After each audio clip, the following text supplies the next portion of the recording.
oncóloga de la Universidad del Valle, ¿vale? Ella va a hablar de algo que es muy importante. Acabaron de ver gráficas de metaanálisis, acabaron de ver términos como supervivencia, términos de supervivencia libre de enfermedad, todo este tipo de cosas acabaron de ver. A veces no se tiene cómo interpretar, a veces quedamos un poquito como hola, quisiera esa vaina que todo el mundo habla, pero no tenemos ni idea del tema, o no lo entendemos muy bien.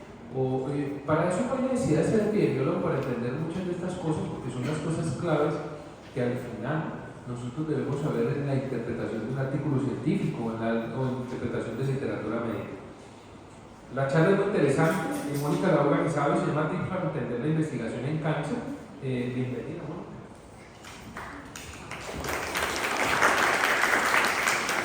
Muchísimas gracias, profe. Pues para mí es un honor siempre estar aquí. El profesor ya me presentó. Si han venido al diplomado desde siempre, también se darán cuenta que yo soy la que graba las clases. Me gusta mucho también la epidemiología de la investigación y pues reconozco la importancia de esto. Entonces quiero que estos tips sean muy útiles para ustedes, que traten de entenderlo de una manera sencilla, con ejemplos de la vida cotidiana, y que por favor participen para yo saber que me están entendiendo. Bueno, entonces es esto, tips para entender la investigación en cáncer. Como ustedes han visto, sus profesores del diplomado les han hablado mucho de que las guías de práctica clínica en cáncer se basan en la mejor evidencia disponible. Esto quiere decir que hay una revisión de la literatura, se mira cuáles son esos artículos de investigación que tienen, digamos, un valor, y con toda esa evidencia reunida se juntan expertos y sacan guías de práctica clínica para, digamos, estandarizar los manejos en cáncer. Les había hablado yo de unos conceptos al inicio del diplomado, y habíamos mencionado pues como ciertas instituciones, incluido el NCCN, que es como la Organización de Cáncer Nacional de los Estados Unidos, que saca y actualiza estas guías. Entonces, no todos los artículos tienen el mismo nivel de evidencia o grado de importancia, ¿cierto? Cuando uno empieza como a generar nueva información, lo primero que pasa es que grupos pequeños empiezan a hacerlo y empiezan a publicar su experiencia. Esto es opinión de experto. Yo me he dedicado a hacer esto toda mi vida y publico mi experiencia, lo que yo hago, ¿cierto? Entonces es el nivel más bajo de evidencia. Luego viene yo pienso que, después de yo pienso que es yo he hecho estos casos y publico mi serie de casos o primeros reportes de casos. Luego vienen los estudios observacionales, que son los estudios de cohorte y los casos y controles. Esto es información retrospectiva, no son experimentos, es simplemente información que ya está allí y yo analizo los datos, que son la mayoría de los estudios. Y estos dos son los mejores niveles de evidencia, que es donde la gente se basa para hacer estas guías, que son los ensayos clínicos controlados, que eso sí son experimentos clínicos, donde generalmente, hablando de cáncer, comparan una terapia versus otra y miran cuál es mejor midiendo un desenlace oncológico, que ya les voy a hablar de ello, ¿listo? Y los metaanálisis, que es reunir todos los estudios que hay, ¿sí? Porque pues cada estudio tendrá una población de pacientes, entonces ya si uno coge todo, pues la muestra va a ser mucho más grande, y reuniendo todo o combinando esos estudios se hace un análisis entre ellos y pues también se sacan conclusiones. Entonces uno también tiene que saber en un metaanálisis qué tipos de estudios se están incluyendo allí. Entonces idealmente que se incluyan los de mejor evidencia, pues que son los ensayos clínicos controlados. Bueno, esta es una publicación que existe, la vimos en un curso que estuvimos hace poco y quise traerla porque me parece muy ilustrativa. Entonces, la mayoría de los estudios ustedes van a ver en la primera página algo similar. Ustedes, con estas cosas que les voy a decir, yo quiero que al final me levanten la mano los que creen que un estudio de este tipo podría tener información confiable. ¿Listo? Entonces, acá vemos la revista, que es el British Medical Journal, que es una de las revistas británicas más importantes. Acá están los autores, que si ustedes googlearan seguramente son expertos en el tema, y si ven arriba siempre hay un numerito donde uno puede ver a qué institución pertenecen. Entonces, si hacemos un paneo, el autor principal, que es el primero, pertenece a un hospital que se llama Baylor Medical Center, afiliado a la Universidad de Harvard, y dentro de los otros autores están personas de la Universidad de Los Ángeles, ¿cierto? Otros de la Universidad de Michigan, etcétera, etcétera, ¿cierto? Y el autor de correspondencia, pues miren que es de la Universidad de Harvard, ¿cierto? Y lo publicaron en el 2018. Y es un ensayo clínico controlado, es decir, en la pirámide sería de los de mayor evidencia. Entonces, yo quiero que me levante la mano quién creería en esta información. Varios, ¿no? Pero me gusta que algunos no levantaron la mano y pues después me contarán por qué. Entonces le damos un poquito y dice el título. Uno lo que ve es el título, además de lo que ya dijimos, y está siempre el abstract, donde dice como el resumen de todos los artículos y las conclusiones. Entonces dice el uso de paracaídas para prevenir la muerte y el trauma mayor cuando uno salta de una aeronave, un ensayo clínico controlado. Suena peligroso y divertido, ¿cierto? Pues obviamente por cuestiones éticas uno no podría hacer esto, pero entonces asume uno que a un grupo le van a poner paracaídas para que salte de una aeronave y al otro no, y van a ver pues como que quién se muere más o quién tiene trauma mayor. Eso es lo que dice este estudio. Y si vemos las conclusiones, entonces dice el uso de paracaídas, siendo uno de los estudios de mayor evidencia, no reduce la muerte ni las lesiones traumáticas mayores cuando se salta de una aeronave, siendo el primer ensayo clínico controlado. Ahora levante la mano, ¿quién cree en esta información? Ninguno, ¿no? Bueno. Entonces dicen ellos, todos los estudios manejan una retórica similar. ¿Qué se sabe de este tema? Los paracaídas son rutinariamente utilizados para prevenir la muerte o las lesiones traumáticas mayores en los individuos que saltan de aeronaves, pero su eficacia está basada simplemente en la plausibilidad biológica, es decir, como en la lógica, digámoslo así, y en la opinión de expertos. ¿Qué añade este estudio? No se encontró ninguna reducción significativa de muerte o lesiones mayores comparado de los que saltaban con paracaídas o con un morral que estaba vacío sin paracaídas. ¿Listo? Entonces siempre van a encontrar algo así, que es como el diagrama del flujo del estudio. Entonces acá dice que tamizaron 92 personas que finalmente 69 dijeron no, a mí no me van a aleatorizar aquí porque yo no voy a participar en este estudio, pero finalmente 23 aceptaron hacer parte de este ensayo clínico controlado, ¿cierto? Y cuando uno dice aleatorizar es que ni el paciente ni el investigador sabe hacia qué lado del grupo va a ir, y esa es la ventaja de los ensayos clínicos controlados, porque digamos en un estudio retrospectivo o observacional que se basa en la práctica clínica uno diría, bueno, este que es más grandecito, mandémoslo sin paracaídas porque de pronto resiste más, o este que es más viejito, de pronto mandémoslo con paracaídas porque se va a dar más duro, ¿cierto? Entonces eso es lo que hace la diferencia de los ensayos clínicos controlados, que no hay sesgos para uno escoger entre un tratamiento y otro, ¿cierto? Y finalmente a 12 se les lanzó con paracaídas y a 11 se les lanzó sin paracaídas.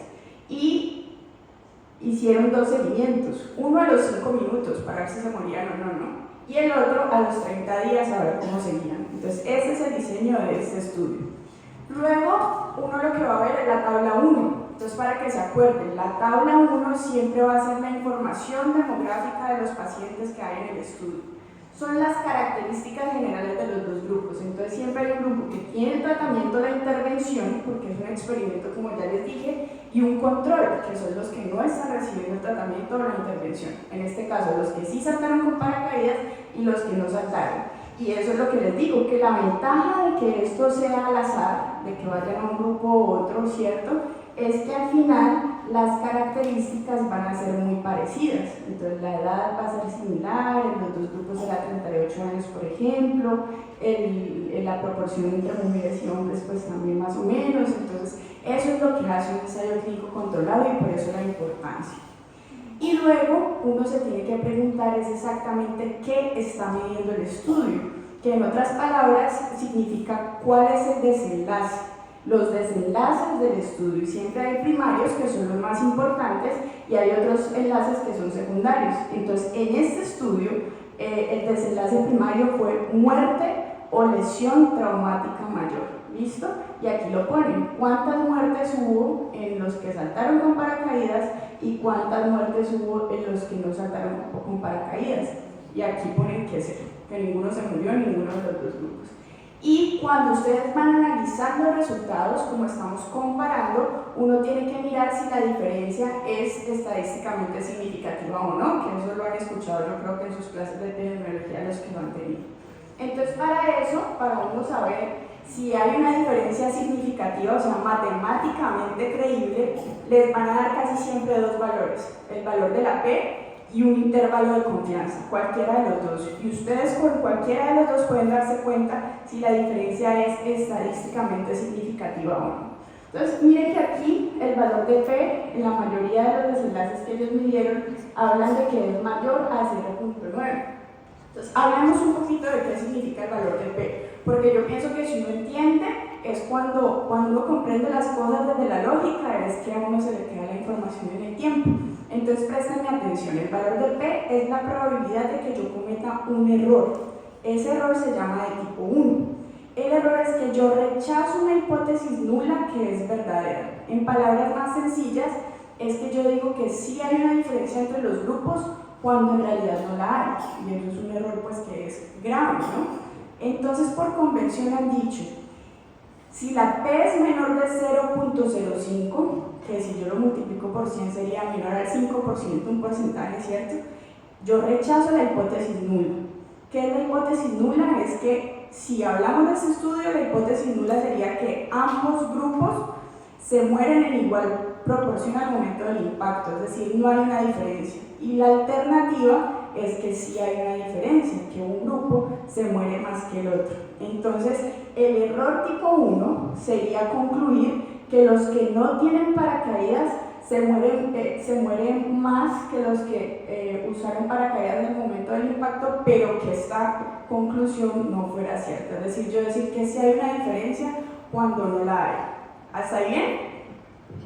Listo. Entonces, el valor de P me dice la probabilidad, es exactamente la probabilidad de que yo haya cometido ese error.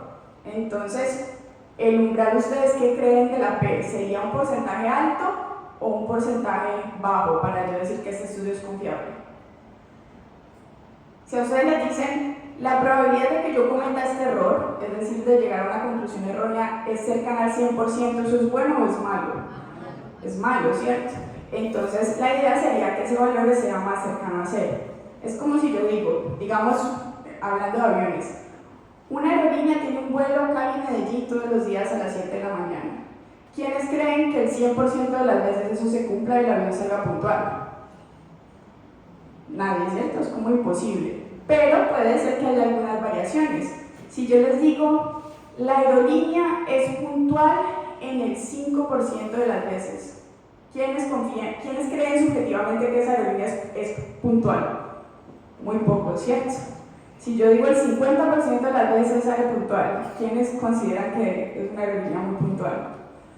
Si yo les digo el 80%, 90%, 95%, entonces es lo mismo, ¿sí? Aquí el valor de P significa que yo acepto un error únicamente del 5%, más de eso no. Entonces, por eso es que uno dice que sí hay una diferencia estadísticamente significativa cuando el valor de P es menor a 0.05, que es igual al 5%. Entonces, probablemente nunca se les va a olvidar y ya van a entender qué significa la P.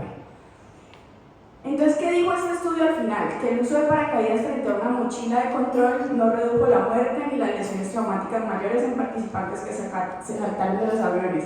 Y ya me dijeron que nadie creyó en eso. Entonces, 0% cada uno. Pero cuando uno se pone a ver qué fue lo que hicieron, los métodos, se da uno cuenta que el estudio fue así, que resulta que la velocidad del avión era 0, o sea que todo estaba detenido, y que la altura promedio a la que saltaron era de 0.6 metros. Entonces, ahora, ¿quiénes creen en los resultados de este estudio?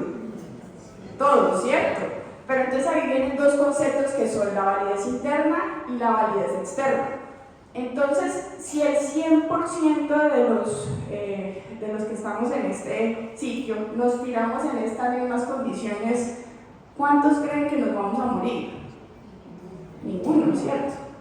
Pero eso quiere decir que yo me voy a tirar a, no sé, 1000 metros de altura sin paracaídas y voy a tener el mismo desenlace. No. Entonces, ese es el mensaje que yo les quiero dar. Uno tiene que mirar críticamente los estudios porque publicaciones se hacen todos los días, diseños de estudios se hacen todos los días, pero yo tengo que saber a quién le voy a aplicar esos resultados, a qué paciente mío le sirve lo que yo estoy leyendo. Entonces, por ahí empezamos. Bueno, entonces por eso muchos de los estudios al final, además de su conclusión, ponen cosas como la falta de diferencia se debe a que los participantes fueron reclutados saltando aviones estacionarios en tierra. Cuando existen creencias sobre la efectividad de una intervención, los ensayos aleatorizados pueden reclutar personas con menor probabilidad de obtener beneficios.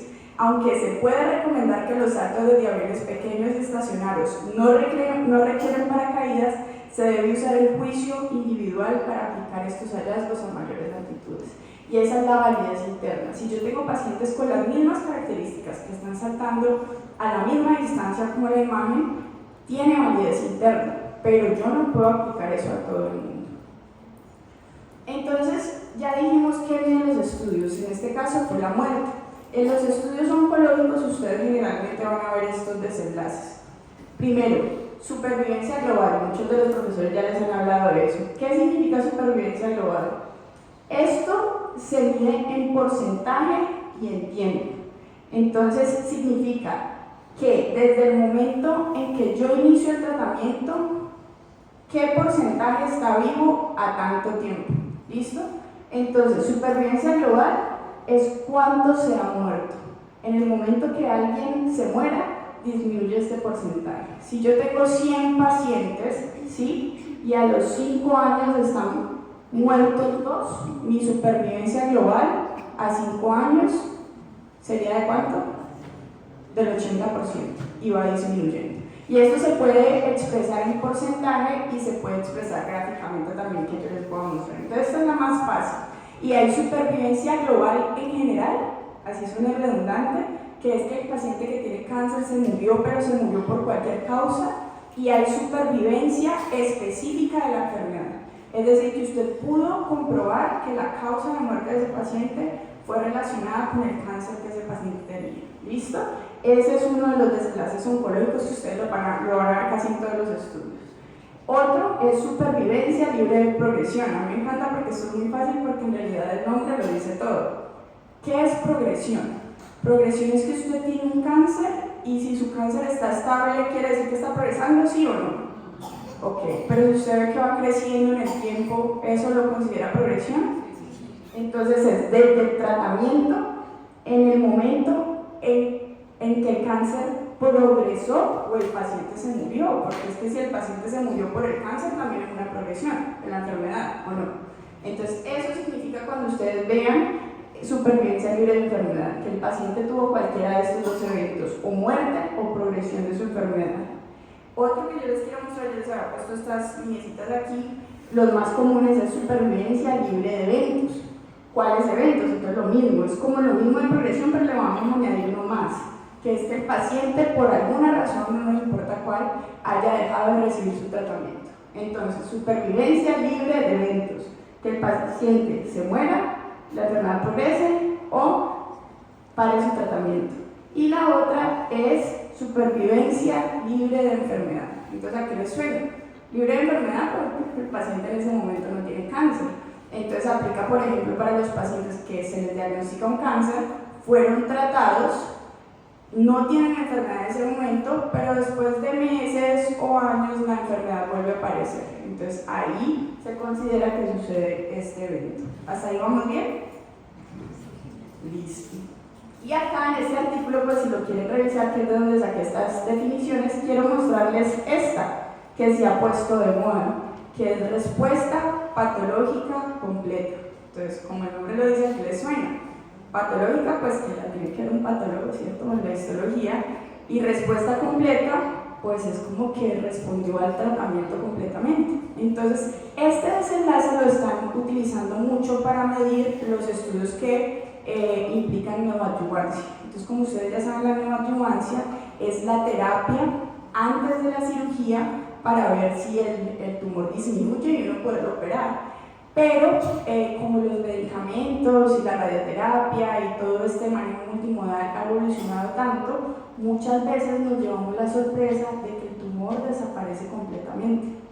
Cuando usted opera al paciente después de la neoadyuvancia y el patólogo revisa, solo encuentra cicatriz, fibrosis. Eso es respuesta patológica completa. Y esto se ha dicho que se asocia a mejor pronóstico cuando los pacientes responden completamente. ¿Cómo les van a reportar estos desenlaces oncológicos? El más común es el HR, o razón de riesgos, que pues es porque en inglés se llama hazard ratio. Entonces yo quiero que también miren esto de una manera sencilla. ¿Qué es el hazard ratio? Es una razón, como su nombre lo dice. Entonces la razón tiene un numerador siempre, que es lo de arriba, y un denominador, que es lo que yo pongo abajo. ¿Sí? Es el riesgo de un grupo expuesto o tratado sobre el riesgo de un grupo que no fue expuesto o no fue tratado. Entonces yo acá pongo el riesgo de morir arriba de los que usaron paracaídas y abajo pongo el riesgo de morir de los que no usaron paracaídas. Entonces es muy sencillo. ¿Qué pasa si esta razón me da 1? ¿Qué conclusión pueden sacar? Alguien que me diga. Que es igual. Que el numerador es igualito al denominador, entonces que no hay ningún tipo de diferencia. Eso es lo que pasa cuando el HR o el OR o el RR me da 1. No hay diferencia de riesgo entre los grupos. Pero ¿qué pasa si me da mayor de 1? ¿Cuál era más grande, el numerador o el denominador? Los escucho.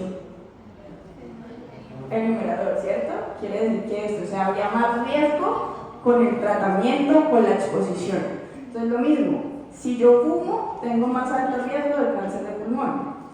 Si yo no fumo, tengo menos riesgo de cáncer de pulmón. Entonces fumar me debe dar un HR mayor de 1. Y por el contrario, si me da menor de 1, sería protector, porque eso significa que el de abajo tiene menos riesgo. Entonces, esa es la conclusión. ¿Listo? Si es mayor de 1, lo que yo estoy estudiando aumenta el riesgo. Si es menor de 1, disminuye el riesgo, pero en realidad lo que me importa saber es si son iguales o no. Entonces, pues eso es la interpretación que ya les dije. Y otra cosa es el intervalo de confianza, que les dije que también se podría ver. Entonces, el intervalo de confianza es como que si uno repitiera varias veces el estudio, la probabilidad es que el HR le dé en cierto rango, ¿sí? Entonces, si yo lo repitiera, por ejemplo, que me diera de 0.5 a 0.9. Ese es el intervalo de confianza, que en un 95% de las veces, si yo repitiera ese estudio, el valor real del hazard ratio estuviera entre ese intervalo, ¿sí? Entonces, si ya dijimos que cuando no hay diferencia es cuando da 1, porque tanto el numerador como el denominador son igual, entonces cualquier intervalo de confianza que incluya el 1 no es estadísticamente significativo. Entonces son como los dos tips para no saber si un resultado es estadísticamente significativo o no. P menor de 0.05 o un intervalo de confianza que no incluya el 1. Por ejemplo, ¿este incluye el 1? No. Pero si yo digo que va de 0.55 a 1.5, por ejemplo, sí lo incluye porque atraviesa el 1. Y eso también se puede ver gráficamente. ¿Listo? Entonces vamos a ver un ejemplo para ver que sí me entendieron. Miremos un ensayo clínico controlado y así van a aplicar, y ya cuando sus profesores en el resto del diplomado les hablen de estudios, ustedes van a estar mucho más ubicados. Entonces este sí es un artículo pues real, porque el otro fue puesto así a propósito para mostrar eso de la validez interna y externa, pero este es uno que salió en una de las revistas más importantes de los Estados Unidos, el New England Journal of Medicine, en septiembre 15 del 2024.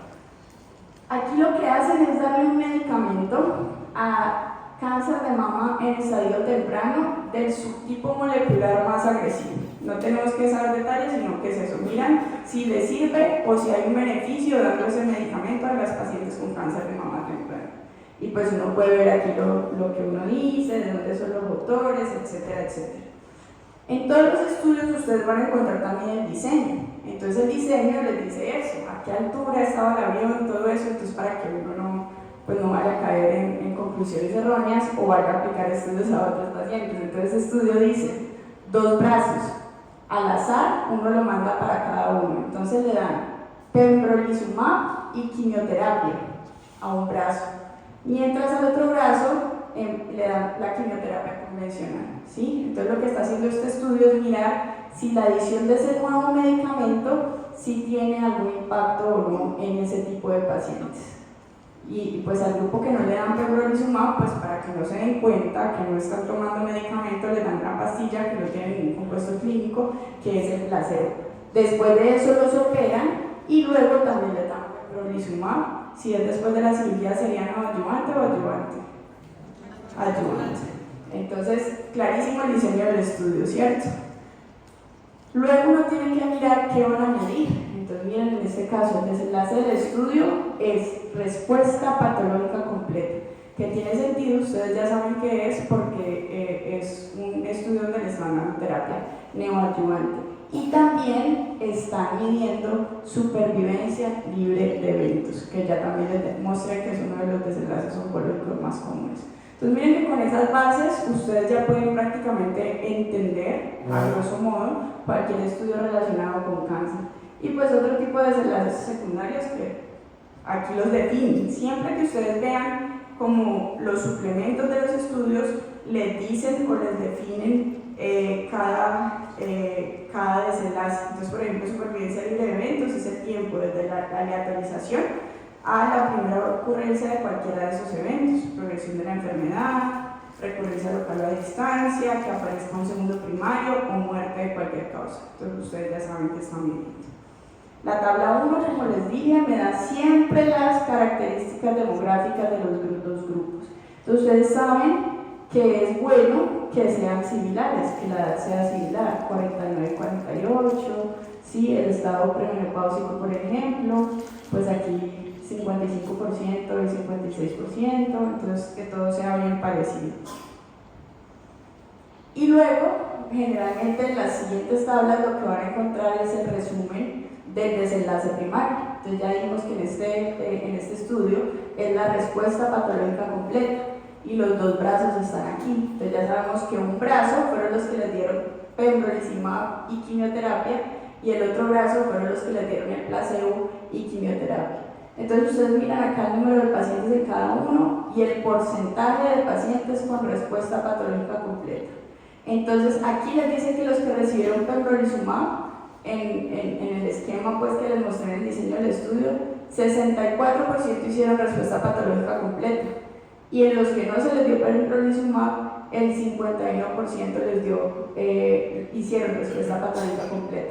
O sea que los que recibieron pembrolizumab respondieron 13% más que los que no recibieron pembrolizumab. Entonces la pregunta es, ¿matemáticamente esto es significativo? ¿Estadísticamente esto es significativo? Entonces uno que va a mirar, la P. Entonces aquí dice que la P es menor a 0.001. ¿Es estadísticamente significativo o no? Sí, porque es menor a 0.005. O sea, hay menos de 1% de probabilidad de que lo haya cometido un error tipo 1. Entonces la pregunta es, ¿eso para mí es aceptable? Sí, porque nada es perfecto. Y otra forma de mostrarlo es con lo que ya les había dicho el doctor Olave. Las curvas de Kaplan-Meier, eso se llama así, o las curvas de supervivencia. E interpretar eso también es muy fácil. En este caso me están dando el hazard ratio, que ustedes ya saben qué es, ¿cierto?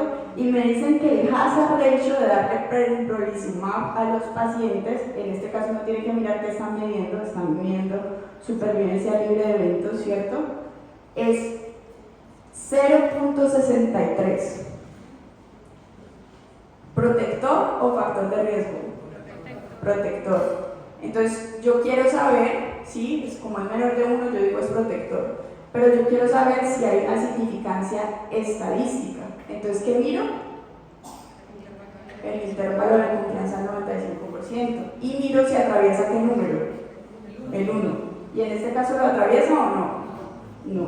Entonces, estadísticamente es significativo. Hay otra cosa que uno dice, la significancia clínica, y eso va en cada quien. Esto es numérico, matemáticamente es significativo, la diferencia. Pero yo digo si tiene o no significancia clínica. Entonces, ustedes ven que la curva se separa ahora. Entonces, les voy a explicar cómo leer una curva de Kaplan-Meier. Siempre en el eje vertical tenemos la probabilidad del evento que estamos viviendo. Entonces, aquí es la probabilidad o el porcentaje de pacientes que han presentado este evento. En este caso es supervivencia libre de eventos, que puede ser incluso la muerte o cualquier evento. Entonces, al principio, esto es el tiempo, ¿cierto? En X meses, 3 meses, 6 meses, 9 meses. En el punto cero, no ha empezado el tiempo, apenas empezaron el tratamiento, el 100% de los pacientes están vivos y ninguno ha presentado un evento. A medida que pasa el tiempo, esto va a ir bajando, ¿sí? Pero miren, por ejemplo, los que le dieron pembrolizumab, en este caso se mantiene como cercano al 100%, ¿cierto? No cae. Esto quiere decir que, por ejemplo, a los 24 meses está por ahí en el 90 y pico por ciento, mientras a los 24 meses el placebo está por ahí que al 95%. Esto no veo también aquí de lado, sí, 80, aquí en el computador se ve 80. Entonces la pregunta es, a los 2 años han muerto más del, o sea, hay una diferencia del 10 porcentual, 10% de diferencia. Entonces uno dice si es clínicamente relevante o no, porque a veces uno dice listo, si le dan, es un ejemplo, no es el caso, si le dan tal medicamento, el paciente a 5 años solo se muere más del 2%. Entonces uno dice matemáticamente dio estadísticamente significativo, pero clínicamente 2 meses hará la diferencia. Entonces ya ese es otro tipo de análisis, pero la idea es que todos tengan una visión crítica. ¿Listo? Ese es el Kaplan-Meier o curva de supervivencia y así representan gráficamente casi todos los desenlaces oncológicos. Y pues en este estudio en particular, pues ya vieron que la conclusión es que hay un aumento significativo en la respuesta completa patológica con la adición de pembrolizumab a la quimioterapia neoadjuvante basada en platino. Pero entonces lo mismo, esto aplica para pacientes con similares características a los que tuvo este estudio y que se trataron bajo las mismas condiciones. Uno no puede ir diciendo, ¿se acuerdan que yo les dije que era para cáncer de mama temprano? Uno no puede decir pues que entonces que le va a servir a otro tipo de cáncer que no sea de mama o a otro tipo que esté más avanzado, porque solo puede concluir lo mismo en poblaciones similares. Y también les hablaba de metaanálisis. Entonces, uno de las principales instituciones que publica revisiones sistemáticas y metaanálisis es Cochrane, muchos lo habrán escuchado. Entonces simplemente traje este pues para explicarles un poquito cómo se interpretaría un metaanálisis. En este caso, este metaanálisis, como bien lo han dicho en mama, en todos los tipos de cánceres en cirugía, no solamente se saca el tumor, sino que se sacan ganglios regionales para estadificar y para ver si eso tiene algún impacto en supervivencia. Entonces, este estudio lo que hace es mirar si una disección más extensa de los ganglios en cáncer gástrico mejora los desenlaces oncológicos en los pacientes. Es decir, que si yo soy más agresiva en cuanto a disecar o extraer ganglios, es mejor para los pacientes que de pronto hacer una disección más chiquita, ¿sí? Y entonces ustedes siempre se van a encontrar con este tipo de gráfica que se conoce como forest plot, que en español es un diagrama de bosque, por decirlo así. Entonces pues dicen con los ojos de la fe que se llama así, que porque esto parece un arbolito, ¿no? Entonces que aquí está como el tallo, que aquí están los estudios de manera horizontal y que pues siempre la conclusión de todos los estudios está aquí. Pues por eso se llama así. Entonces a la izquierda siempre van a encontrar los estudios que metieron. Entonces ustedes tienen que ver qué tipo de estudios son. Lo ideal sería que fueran ensayos clínicos controlados. Está generalmente el primer autor y el año, ¿sí? Y los dos grupos. Entonces de 2 es la disección más agresiva y de 1 es la disección menos agresiva. Dice a cuántos pacientes se les hizo cada intervención, ¿sí? Ponen cuál fue el hazard ratio en cada estudio por aparte y luego combinan todo eso y hacen un resultado total como tratando de juntar todas las poblaciones de los estudios existentes. ¿Listo? Entonces, acá ustedes van a ver cada estudio por separado. Y esta es la representación gráfica del intervalo de confianza. Esta línea que ustedes ven aquí es el 1. Entonces, el intervalo de confianza es desde donde empieza este palito hasta donde termina el otro. Entonces, si cualquiera de estos estudios atraviesa la línea que representa el 1 en los intervalos de confianza, quiere decir que no hay una diferencia estadística. ¿Listo? Entonces, muy sencillo. Aquí hablan de supervivencia global y dicen si hace la diferencia hacer una disección más extensa versus una no tan agresiva. Entonces, ¿cuál es la conclusión del primer estudio? ¿Hay diferencia o no? Segundo, tercero, cuarto. ¿Sí? ¿Toca o no toca? Entonces no hay diferencia. ¿Y en el último? Y está hacia la izquierda, o sea que es menor de 1. O sea que aumenta o reduce el riesgo. Reduce el riesgo. Ajá. Pero cuando ustedes unen todo, ¿sí? Todas las poblaciones, porque esto es cada estudio por aparte, se los dan aquí. ¿Sí? Y es lo mismo, esta puntica y esta puntica, ¿toca o no toca el 1? Entonces, combinando todos los estudios, ¿hay una diferencia estadística o no? No. Entonces, listo, muy fácil. Así se lee. Y aquí está consolidado de todo. El hazard ratio, muy cerca a 1, pareciera que disminuye el riesgo, pero está muy cerca a 1, y usted quiere saber si es estadísticamente significativo o no, pues mira el intervalo de confianza y atraviesa el 1, ¿cierto? Listo.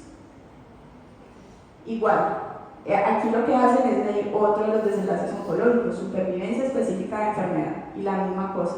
El primer estudio demostró diferencia, el segundo, el tercero, el cuarto, y luego muestran el consolidado de todo. ¿Hay diferencia o no hay diferencia?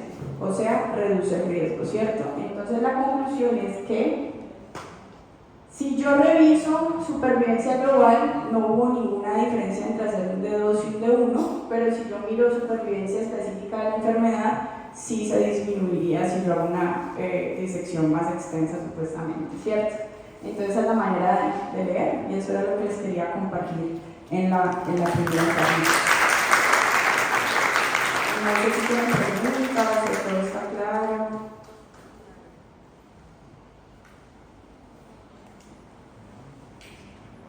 ¿No? ¿Bien? Bueno, entonces como mama casi siempre se acompaña de tejidos blandos, uno de los tumores de tejidos blandos más comunes para el cirujano oncólogo, aunque no son tan comunes en presentación de la población, son los sarcomas de tejidos blandos, pero el cirujano oncólogo se dedica más a los retroperitoneales o a los intraabdominales, que están pues en esa localización anatómica. Entonces les voy a hablar un poquito de estos tumores de tejidos blandos que manejamos nosotros. Pueden ocurrir en cualquier parte, pero los sitios más comunes son retroperitoneales, viscerales, o sea abdominales, o en las extremidades, bien sean las extremidades superiores o inferiores. El 17% de todos se presentan en retroperitoneo, que es de lo que yo les voy a hablar hoy, ¿sí? Entonces esta charla la traje adrede, pues porque yo les voy a mostrar algo de evidencia y pues así practicamos lo que acabamos de ver. Miren esta gráfica, que es una curva de Kaplan-Meier, donde hablan de supervivencia específica de la enfermedad. Es como supervivencia global, pero solo muertes relacionadas por cáncer. Y esto es lo mismo, porcentaje del evento y en el tiempo, ¿sí? Mueren más en el tiempo los sarcomas retroperitoneales que, por ejemplo, los de extremidades. Esto quiere decir simplemente que según la localización anatómica, pues vamos a tener diferencias en cuanto al pronóstico. ¿Qué quiero que aprendan ustedes de sarcomas retroperitoneales? Que el tratamiento de elección es la cirugía, y que obviamente lo que tiene beneficio en desenlaces oncológicos es la resección quirúrgica completa. Pero como van a ver, estos tumores tienen dificultad técnica para poderlo resecar porque usualmente son muy grandes, están adheridos a otros órganos, entonces quitarlos del todo es técnicamente bien difícil, por lo que es uno de los únicos tumores en que se acepta como completa la resección R1, que es que tenga los bordes microscópicamente comprometidos más no macroscópicamente comprometidos, que sería R2, que fue lo que vimos al principio del diplomado. Entonces, se considera resección completa solo si es R0 o R1. Y esto sería la terapia inicial y el factor pronóstico más importante para la supervivencia global, y se ve aquí. Entonces, esta es la probabilidad de muerte en el tiempo específica por pacientes por sarcoma, pues. Entonces, miren, las curvas son muy similares si la resección es R0 o R1, mientras si la resección es R2, es decir, yo dejo el tumor macroscópico, en el tiempo más rápidamente mueren los pacientes. Entonces, si uno ve aquí, por ejemplo, a 5 años, ¿sí?, el 50, un poquito más del 50% de los pacientes a los que fueron a cirugía y se les dejó enfermedad macroscópica ya están muertos, mientras los otros que tuvieron resección completa a 15 años el 50% están muertos. Entonces eso me da una diferencia importante en la supervivencia media, 103 si yo hago la resección completa versus 18 meses si hago una resección incompleta o R2. Entonces eso, la resección quirúrgica macroscópica completa es el único tratamiento potencialmente curativo para sarcomas retroperitoneales localizados. Hay dos formas de hacer la cirugía, ¿sí? Una es tratar de quitar únicamente el tumor o el sarcoma, y la otra es quitar como todo el compartimento, el tumor y digamos órganos adyacentes que así no estén comprometidos, pues uno los quita como para dar el margen oncológico, ¿sí? Entonces, miren lo importante de la evidencia, no hay ningún ensayo clínico controlado hasta el momento que diga si una es mejor que la otra, pero los estudios observacionales, es decir, de la práctica rutinaria, muestran que este podría pues tener un beneficio chiquito en los desenlaces oncológicos. Lo que sí se sabe es si uno reseca muchos órganos, pues la probabilidad de muerte en el tiempo es mayor que si yo hago una cirugía más conservadora, pues porque esto está asociado a las complicaciones y a la necesidad de reintervención. Otra cosa que no es solamente para los sarcomas es que la histología, es decir, el tipo de tumor a la hora del patólogo ver en el microscopio, pues es un componente clave en el pronóstico y en los desenlaces oncológicos. Entonces, por ejemplo, el sarcoma retroperitoneal o los sarcomas en general son uno de los tumores más variados histológicamente. Hay muchos tipos de ellos y su comportamiento es diferente. Entonces hay más de 100 tipos histológicos y uno los clasifica de acuerdo al tejido de origen presuntivo. Es decir, ellos se parecen a algún tejido normal. Entonces, por ejemplo, si se parecen al tejido adiposo, uno les va a decir liposarcoma. Si se parecen al músculo liso, uno les dice leiomiosarcoma, porque se parecen a ese tipo de tejido. Pero para diferenciarlo, pues la patología básica me sirve, pero hay algo que se llama la inmunohistoquímica y muchos estarán familiarizados, pero los que no, la inmunohistoquímica es un tipo de patología donde yo uso unos marcadores que detectan si en el tejido o la muestra que le tomaron al paciente hay ciertas proteínas o moléculas que solo están en ciertos tipos de tejido. Entonces, si el tejido que yo tengo ahí me marca en la inmunohistoquímica las proteínas que usualmente están en el músculo liso, pues me sirve mucho, así en la tinción básica no se ve la diferencia entre un tejido y el otro. ¿Me hago entender? Entonces, por ejemplo, estos son los tipos de sarcoma retroperitoneal, pero la mayoría van a ser liposarcomas, se van a parecer al tejido adiposo, y el 25% se van a parecer al músculo liso, pero otro porcentaje, en este caso el 14%, van a ser sarcomas indiferenciados, es decir, que no se parecen a ningún tipo de tejido normal. Y el resto pues son otros tipos, pero es para que sepan que hay muchos. Entonces, ¿por qué yo puedo decir que dependiendo del tipo histológico hay diferencia o no en los desenlaces oncológicos? Pues por los estudios que han hecho. Entonces, practiquemos nuevamente. Las curvas o los colores de arriba son los sarcomas bien diferenciados y las curvas de abajo son los sarcomas mal diferenciados. Y esto es un Kaplan-Meier que me está midiendo la supervivencia global. Entonces, ¿qué dice esto? En el tiempo, en el punto cero, la supervivencia global para todos es del 100%, nadie se ha muerto. Y en el tiempo, los pacientes con cáncer pues empiezan a morir. ¿Qué dice aquí? Que los que son bien diferenciados se mueren menos en el tiempo que de pronto los que son son mal diferenciados. Entonces, a grosso modo, ese es el concepto básico, ¿listo? Eso es en cuanto a supervivencia global. Entonces, el liposarcoma bien diferenciado, ¿qué es lo que significa esta sigla? Le va mejor que hay liposarcoma desdiferenciado grado 3. A mayor grado, mayor desdiferenciación, es decir, menos las células se parecen al tejido normal. ¿Listo? Y aquí son las mismas curvas de Kaplan-Meier, pero en este me están midiendo la recurrencia local, mientras en esta me están midiendo la recurrencia a distancia.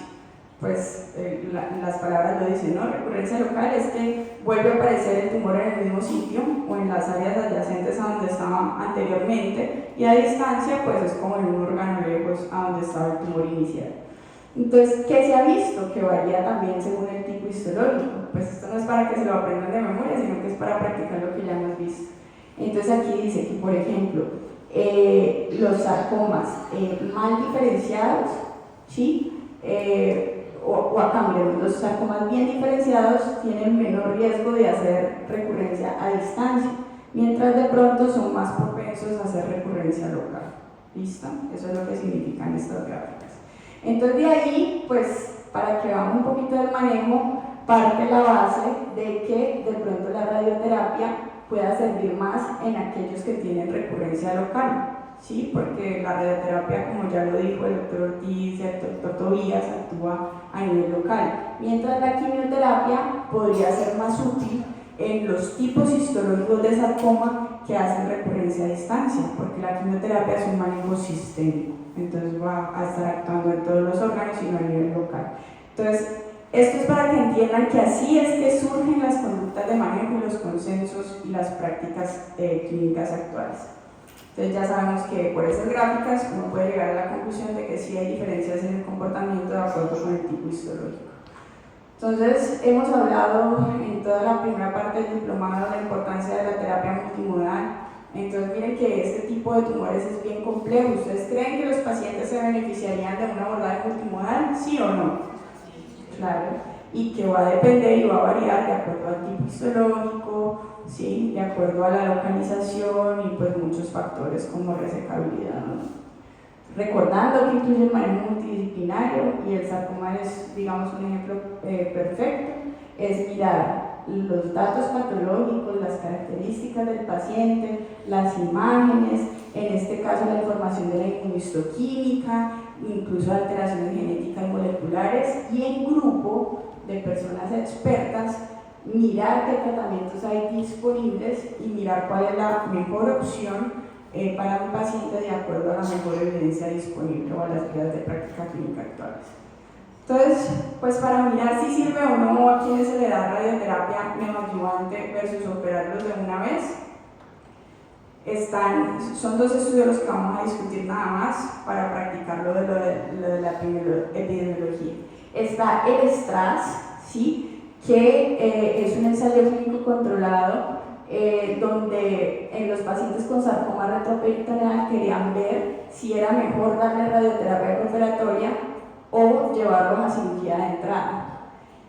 Compararon eso, aleatorizado. Entonces aquí se ve el diseño del estudio, que era lo que les decía. 266 pacientes, a la mitad los mandaron a hacerles cirugía y a la otra mitad los mandaron primero a radioterapia y luego a cirugía. Y ese es el experimento o ensayo clínico controlado por los pacientes.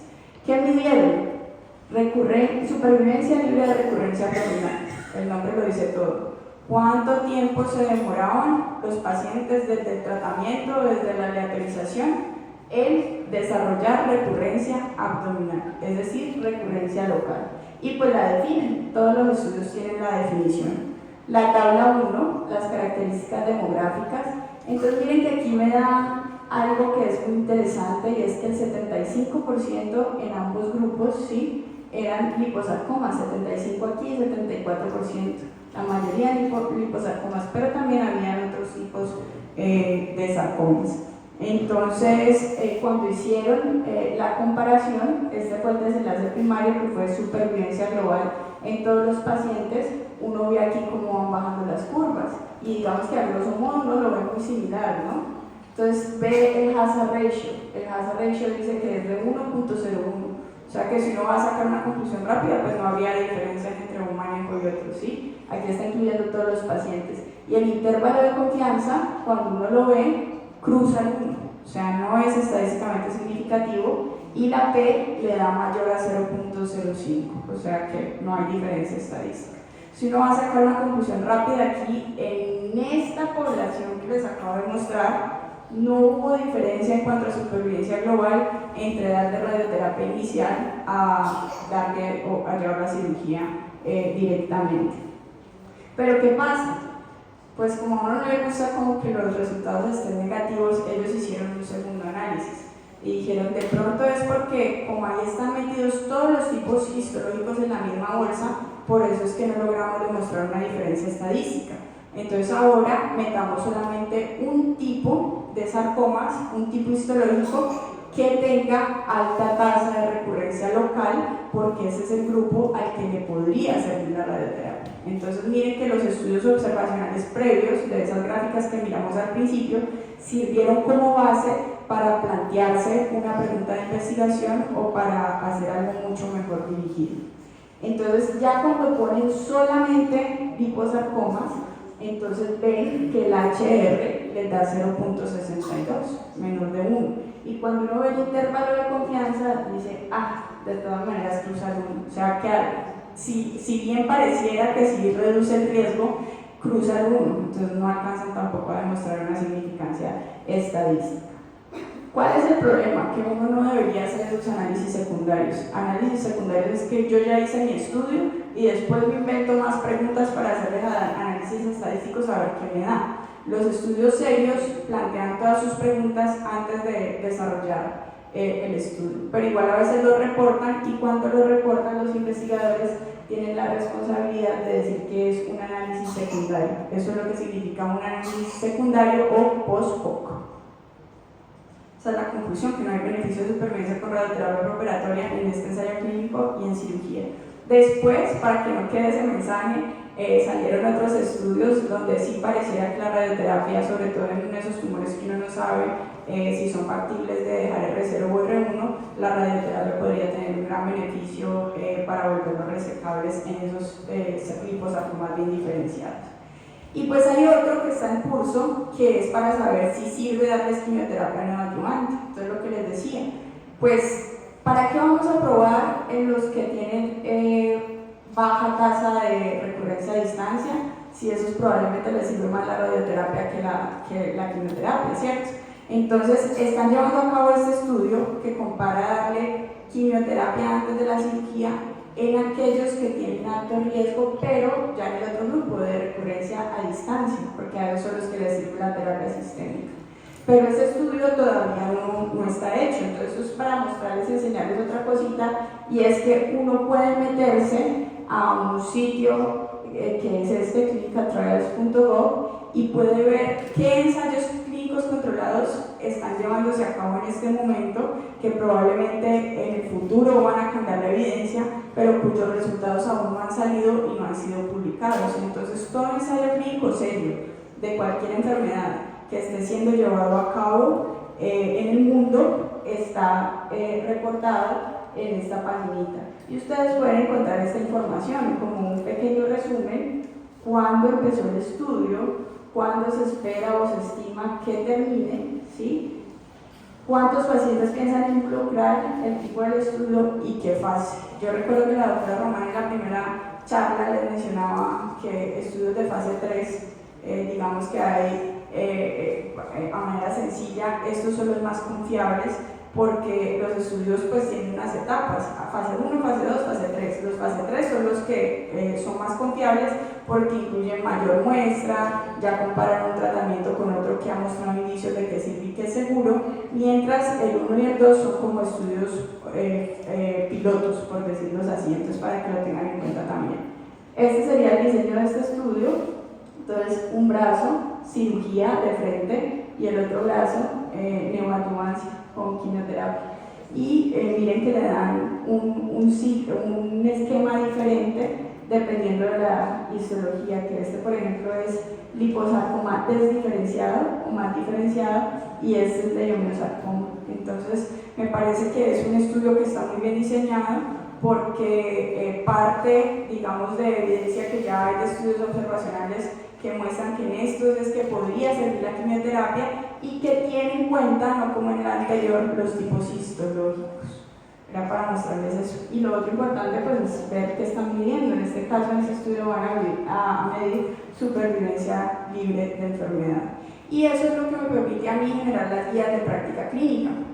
Entonces yo les quiero mostrar qué dicen con respecto a sarcomas retroperitoneales en ESMO 2021 y en CICI en 2024, los años de publicación. Entonces, como les dije al principio, ESMO es la institución europea que hace las guías de práctica clínica y esta es la guía de sarcomas de tejidos blandos y viscerales, y ellos lo que dicen es esto, que la radioterapia neoadyuvante ha mostrado signos de eficacia en liposarcoma retroperitoneal primario, pero de bajo e intermedio grado, porque esos son los que han dicho los estudios. Solamente a esta población se puede extrapolar, y miren que el grado de evidencia no es el mayor, porque si bien pareciera que sí, ellos no pudieron demostrar en ningún ensayo clínico controlado significancia estadística.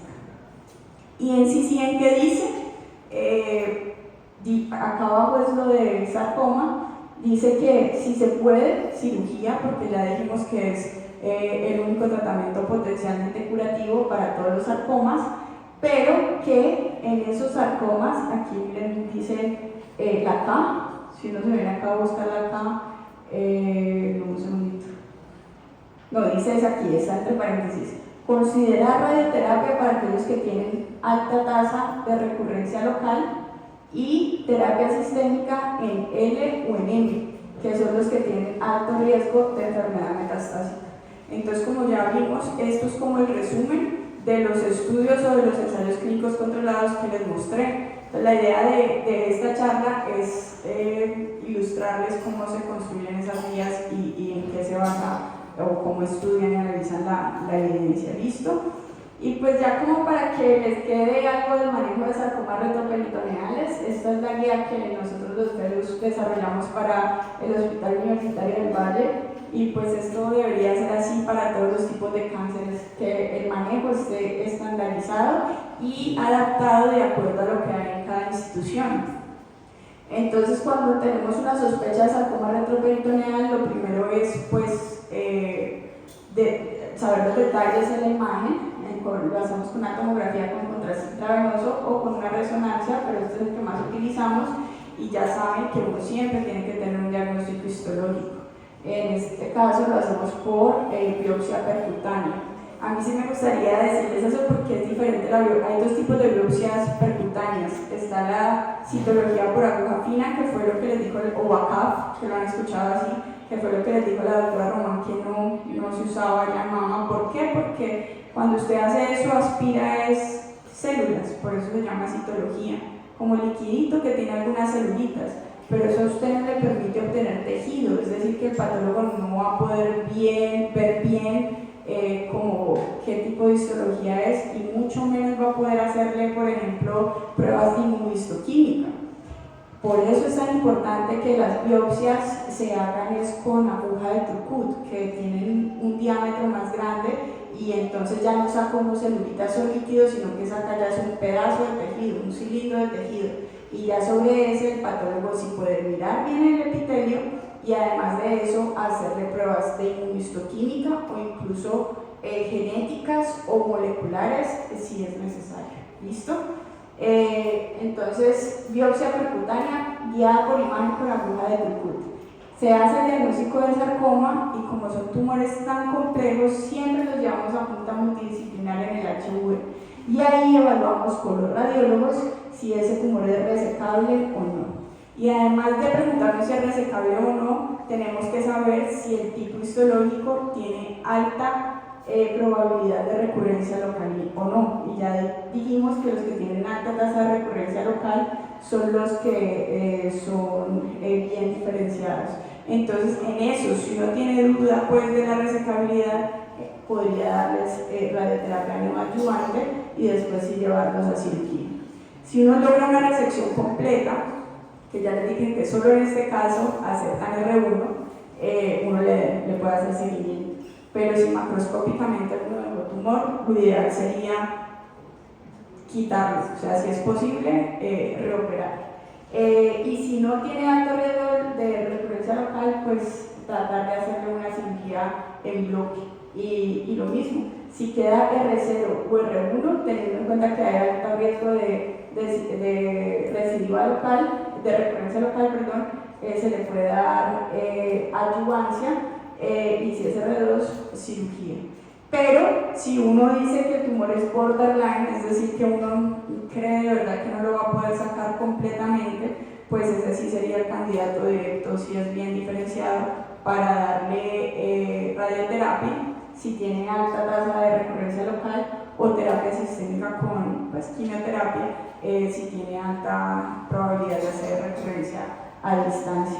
Y pues ahí uno evalúa la respuesta a la neoadyuvancia, y pues si se vuelve resecable, pues llevarlo a cirugía porque sería la única posibilidad de cura, y si no, si definitivamente es irresecable, pues lo único que podría hacer uno es ofrecerle terapia sistémica o manejo paliativo.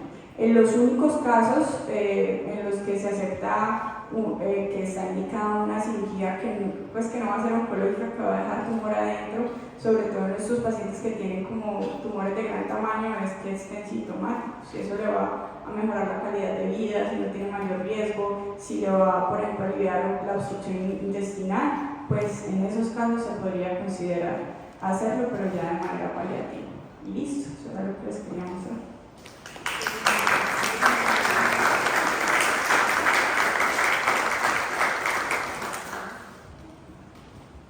Bueno, creo que con esto terminamos esta mañana. Cada vez se va poniendo más interesante porque entramos a la parte clínica y eso es importante. Dentro de 8 días viene cabeza y cuello, y cabeza y cuello es una locura con respecto a lo que es el cáncer. Además de que son tumores de una localización, de una estructura cada vez más pequeña, pero más vital, ¿sí? Y en donde este manejo multimodal de lo que nosotros planteamos en este tipo de pacientes cada vez tiene que ser más dirigido, ¿ya? En cáncer lo importante es cómo empiezo, porque si empiezo bien normalmente voy a terminar bien, y esa es la